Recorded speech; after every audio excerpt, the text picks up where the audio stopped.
स्वागत है आप सभी का आपके अपने चैनल खबर हिमाचल से। मैं राहुल आज नए मुद्दे, नए दौर के साथ और कुछ नई उम्मीदों के साथ हमारे बीच में जो शख्सियत मौजूद हैं आज वो बात करेंगे अपने अनुभव की, अपने एक्सपीरियंस की और अपने कुछ मुद्दों की।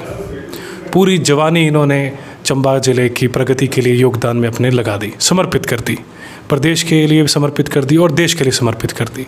लेकिन जो दशक और दौर इन्होंने देखे हैं उसके बीच में कई उतार चढ़ाव भी देखे चंबा की डेवलपमेंट में, और क्या क्या डेवलपमेंट के लिए और नीतियां लाई जा सकती थी या होनी चाहिए, उसी का अनुभव लेते हुए आज हम उनसे बात करेंगे। तो सर, स्वागत है आपका। धन्यवाद सर, आप अपने नाम के साथ अपना इंट्रोडक्शन और मैं चाहता हूँ पूरा ब्रीफली बताएं अपने बारे में। My name is SL Sharma, Shalilal Sharma. जी sir. At present I am running my medical practice.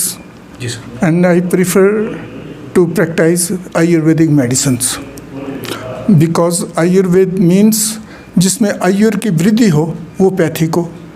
तो हालांकि मैं इसका फार्मासिस्ट भी हूँ, रजिस्टर्ड एलोपैथी का, परंतु मैं प्रेफर करता हूँ आयुर्वेदिक को। तो मैं सबसे पहले आपके इस चैनल का शुक्रिया करता हूँ और भविष्य में इसकी अधिक से अधिक उन्नति के बारे में ये कामना करता हूँ कि खबर हिमाचल से विश्व स्तर के तक पहुँचनी चाहिए, क्योंकि विश्व का कोई कोना ऐसा नहीं होगा जहाँ पर कोई हिमाचली ना बसा हो। और ख़ास करके चंबा जो है अपने इंटेलिजेंस के लिए कई बातों के लिए मशहूर है। अगर उसका व्याख्यान किया जाए तो बहुत लंबी बात हुई। इस वक्त हम सिर्फ सीमित रहेंगे आज के मुद्दे के ऊपर। जी। तो आज का मुद्दा है, जैसे आप चाहते हैं कि चंबा के ये चुनाव के बारे में क्या है, नहीं तो मैं बेबाकी से कहना चाहूँगा कि लोगों के दिल में इस चुनाव को लेकर कोई इतना उत्साह नहीं है। भले ही सरकार के कई माध्यम हैं जो इसका प्रचार करेंगे, पहले मतदान फिर जलपान, हमारे कहते हैं पहले पेट पूजा और काम दूजा। हम इस मतदान को अहमियत को तब समझेंगे कि जब हमें ये मतदान की प्रक्रिया पूरी तरह से सरकार के साथ जोड़ती हो तब। आजकल में ये मेरा ज़िंदगी का अनुभव ये बताते हैं कि वोट जो है ना वो बरकरार के लिए जाते हैं, ठग के लिए जाते हैं, खरीदे भी जा सकते हैं, और एक सरकारी पैराफर्नीलिया जो है ना पता नहीं मजबूरी के कारण इसको प्रमोट करते हैं। वास्तव में जो है ना आम नागरिक जो है ना इन चीज़ों से ऊब चुका हुआ है। विशेषकर चंबा को लेकर, चंबा में हमने ये देखा है कि चाहे लोकसभा के चुनाव हों, चाहे राज्यसभा के चुनाव हों या आपके विधानसभा के चुनाव हों, चंबा के हाथ में कुछ नहीं आता है। और पिछले 20 सालों से चंबा की बदकिस्मती ये है कि यहाँ पर कोई भी मंत्री नहीं है। अतीत में चाहे वो कांग्रेस पार्टी हो या बीजेपी की पार्टी हो, 2-2 मंत्री हुआ करते थे चंबा से। आज सिर्फ ये हमने देखा है कि हमें पहले हर्ष महाजन के बाद कोई हमें यहाँ का मंत्री नहीं मिला, और उसके बाद हमें मिला है तो एक उपाध्यक्ष मिला है विधानसभा का, और बड़ी तरक्की की तो कुलदीप सिंह पठानिया जी को उन्होंने विधानसभा का अध्यक्ष बना दिया, स्पीकर बना दिया। तो ऐसे में जो चंबा के लोगों ने देखा है कि अभी चुनाव के टाइम पे जितने भी दूल्हे आ रहे हैं ना वो मंडी से आ रहे हैं और या फिर कांगड़ा से आ रहे हैं। चंबा का तो कोई बात ही नहीं है, कहीं पर दर्ज नहीं होती है। वोट लेने के लिए तो अभी ये आम मतदाताओं के पाँव छूने के तैयार हैं, और एक स्टेज जब जीतने के बाद ना मतदाता को जिसने वोट दिया है ना उसको इनके पाँव ढूंढने पड़ते हैं। तो ऐसे में जो है ना चंबा की साल दर साल गिरती हालत को देखते हुए चंबा के लोगों में खैर इतनी रुचि नहीं है, तो मैं तो इतना उत्साहित नहीं हूँ। सर, आपके सुझाव क्या हैं चंबा के डेवलपमेंट के लिए? देखिए, आपने पूरी उम्र अपनी चंबा में लगा दी, आपने हर दौर देखा है, तो कहाँ डेवलपमेंट पे कौन कौन से एरियाज़ हैं या पैरामीटर्स हैं जहाँ डेवलपमेंट होनी चाहिए, और क्या क्या सरकार को स्टेप्स लेने चाहिए ताकि आने वाले समय पे चंबा विश्व स्तरीय एक शहर बन सके? देखिए जी कि ये एबेंडेंट भरपूर ज़िला है, बट इट इज़ एबेंडेंट, इसको त्यागा गया है, छोड़ दिया गया। That's why we are in the list of aspirational सूची, महत्वाकांक्षी जिलों में हैं। और दंतेवाड़ा जो है मध्य प्रदेश का, उसके बाद चंबा जिला पिछड़ेपन के जिलों में है। ये अब तो उम्मीद नहीं लगती है कि चंबा में ये कभी वो सुबह कभी भी आएगी। तो यहाँ पर अपार संभावनाएं हैं। जब यहाँ पर करोड़ों रुपए का राजस्व कमा के बिजली प्रोजेक्ट दे रहे हैं, 90-92 प्रोजेक्ट्स लगे हुए हैं, प्रतिदिन पूरे प्रदेश का पेट पाल रहे हैं और देश का भी पेट पाल रहे हैं, तो यहाँ पर उसकी रॉयल्टी जो है हज़ारों के करोड़ों हज़ारों के रूप में शिमला में पड़ी है। अगर वो चंबा के विकास के लिए आवंटित हो जाती है तो हमें किसी से भीख मांगने की ज़रूरत नहीं है। दूसरी बात, जिला के टूरिज्म के लिहाज से इतनी अबंडेंस है कि उसके मुकाबले में शायद ही कोई और होगा। हम ये नहीं कहना चाहते कांगड़ा में क्या है, कांगड़ा में मंदिरों से है ना, हमारे पास यहाँ पर मतलब टूरिज़्म कितनी संभावना है कि यहाँ पर पूरे चंबा में आप चुगान में खड़े हो जाओ तो आपको टूरिज़्म की अपार संभावनाएं नज़र आएंगी। क्यों नहीं चंबा में आप इसको विकास करने के लिए आप कोई क्या बोलते हैं ये रोप वे को डेवलप करते हैं? क्यों नहीं आप विंटर स्पोर्ट्स को ज़्यादा इम्पोर्टेंस देते हैं? क्यों नहीं आप मतलब गोविंद सागर डैम की तरह यहाँ पर भी क्रूज़ सर्विसेज को चालू करते हैं? क्यों नहीं आप सोलर जो फ्लोटिंग सोलर पैनल्स हैं उनसे क्यों नहीं लोगों को सस्ती बिजली देते हैं?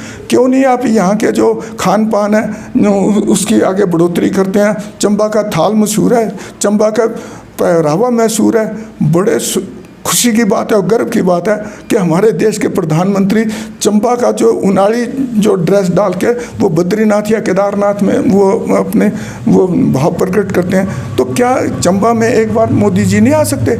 अगर चंबा से मोदी जी आएंगे तो यहाँ की सड़कों की हालत सुधरेगी, यहाँ को पता लगेगा वो यहाँ पर काम कर चुके हैं। परंतु वो कहते हैं कि पूरा देश मेरा परिवार है, पर मैं समझता हूँ कि चंबा उनका परिवार नहीं है। हमें या तो कहीं हमें पता नहीं हम कहाँ पर हैं। हम अपनी बदहाली को देखते हुए हम कितनी भी बात करें वो ख़त्म नहीं होती है। अब यहाँ पर आपके पिछले आपदा के समय में ये बता दिया है कि NH को तो बनाइए, पर इसके साथ साथ समय की मांग है आप टनलाइजेशन करें, इससे दूरियां कम होंगी। इसमें आप मतलब आपके रज्जू मार्ग बनाएं। अगर आप कुछ लोगों की सुविधा के लिए शिमला की टिम्बर ट्रेल बना सकते हैं और वहाँ पर बड़े बड़े होटल हैं, तो चंबा में क्यों नहीं बन सकते हैं? जुमार से खजियार तक या बड़ी बड़ी रिजेस हैं, यहाँ ट्रैकिंग के अपार संभावना है। यहाँ पर कोई यूनिवर्सिटी नहीं है किसी किस्म की भी। कांगड़ा को आपने टूरिज्म का हब बना दिया, क्या दिया चंबा को और क्या दिया आपने हमीरपुर को? चंबा के लिए क्या आपकी योजना है?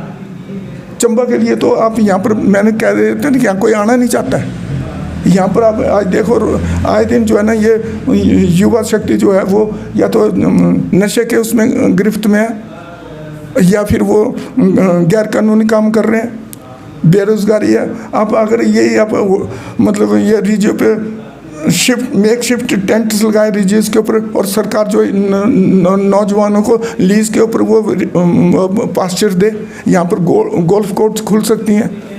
यहाँ पर फ्लोरा सोना की भी मतलब संभावना है। यहाँ की ऑफ सीजन की सब्जियों को आप यहाँ कर सकते हैं। यहाँ पर ट्रॉट फिश जो चंबा की फिश सबसे टेस्टी मानी गई है ना, उसके भी आप कोई कैनिंग इंडस्ट्री लगाइए।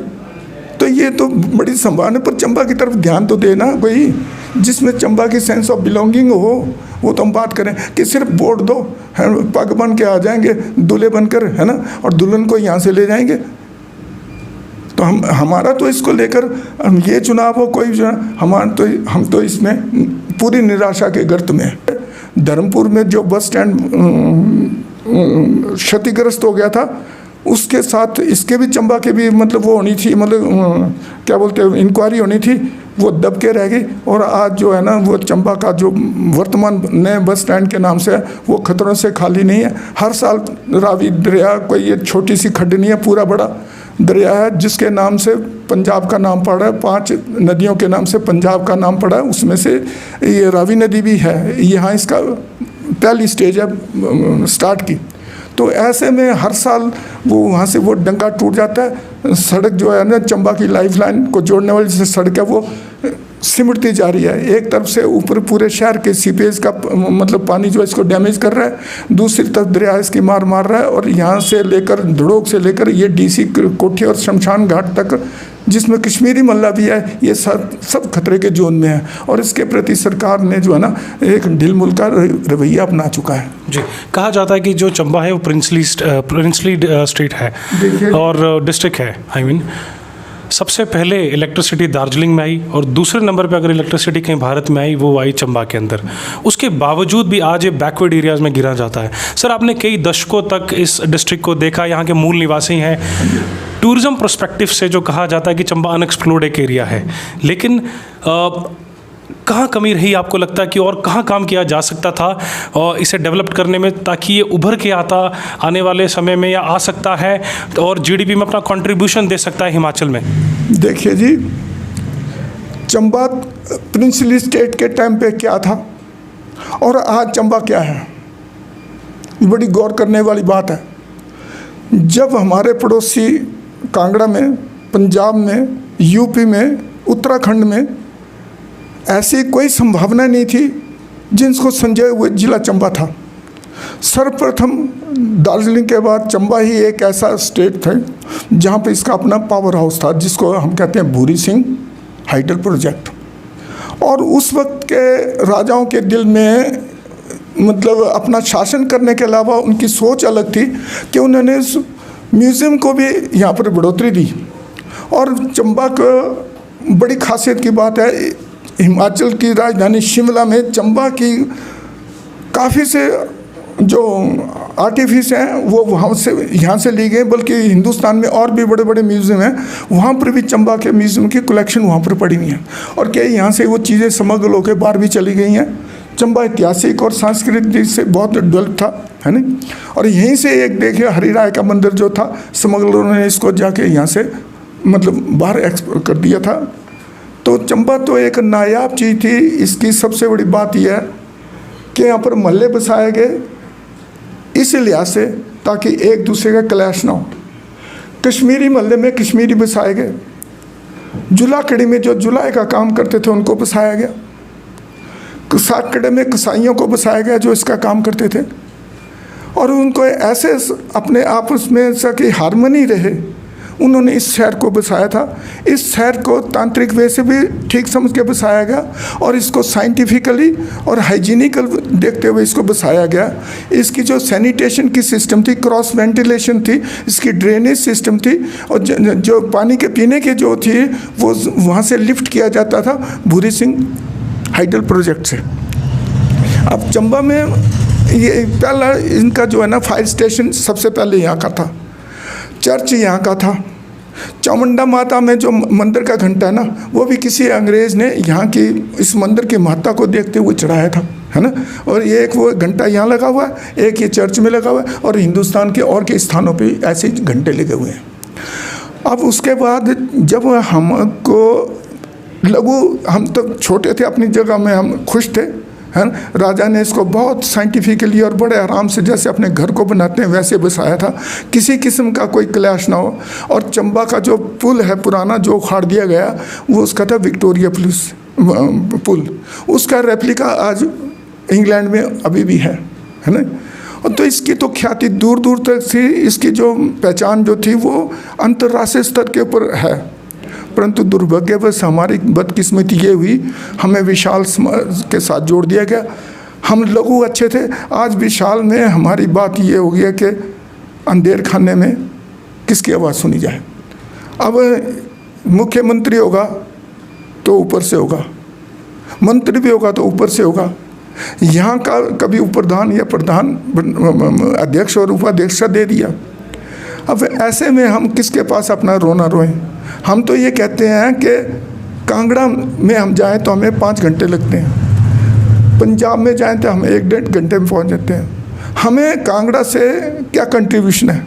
हमें कांगड़ा या हिमाचल के दूसरे हिस्सों से वो कर्मचारी भेजे जाते हैं जो यहाँ आना नहीं चाहते हैं। तो ये है आवाज़ एक चंबा के एक आम आदमी की, हम आशा करते हैं जो पॉइंट्स उन्होंने रखे, जो पैरामीटर्स बताए, आने वाले समय में हम उन्हीं प्लान्स को एग्जीक्यूट होते देखेंगे और चंबा की तरक्की देखेंगे। इसी की कामना करता है एक आम आदमी और चंबा का एक आम नागरिक।